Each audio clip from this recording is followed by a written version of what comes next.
আসাম মেঘালয় সীমান্ত অভিযানে বিপুল পরিমাণে মাদক সহ বিদেশি সুরা উদ্ধার।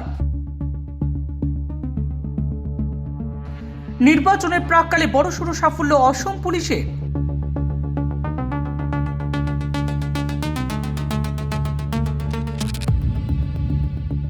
কাটিগড়া কালাইনছড়া পুলিশের অভিযানে আটক 4 জন। অন্যান্য জিনিসপত্রের আড়ালে 2টি লরি থেকে উদ্ধার বিপুল পরিমাণে মাদক সহ বিদেশি সুরা বাজেয়াপ্ত করেছে পুলিশ। আসন্ন বিধানসভা নির্বাচনকে সামনে রেখে সীমান্ত এলাকায় জোরদার নজরদারির ফল মিলল এবার কাছাড় জেলার কাটিগড়ার কালাইনছড়া এলাকায়। নির্মীয়মান টুলগেট এলাকায় পুলিশের নাকা চেকিং চলাকালীন সন্দেহভাজন 2টি বাহনকে আটক করা হয় পুলিশের পক্ষ থেকেই।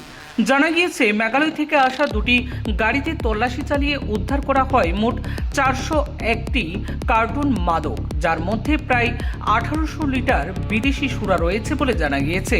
পুলিশ সূত্রে খবর, এই ঘটনাটি চাউর হতেই কার্যত চাঞ্চল্য ছড়িয়ে পড়েছে গোটা এলাকায়। চালানটি মেঘালয় থেকে মিজোরাম পাচারের উদ্দেশ্যে নিয়ে যাওয়া হচ্ছিল বলে জানা গিয়েছে। অভিযানে মোট 4 জন পাচারকারীকে আটক করতে সক্ষম হয়েছে পুলিশ। ধৃতদের বাড়ি কালাইন এলাকায় বলেও জানা গিয়েছে। বর্তমানে তারা গুমরা থানার হেফাজতে রয়েছে এবং তাদের জিজ্ঞাসাবাদ চলছে। পুলিশ জানিয়েছে, নির্বাচনের আগে এ ধরনের অভিযান আরও অব্যাহত এবং জোরদার করা হবে, যাতে অবৈধ কার্যকলাপ রুখে দেওয়া হয় গোটা অসম জুড়ে।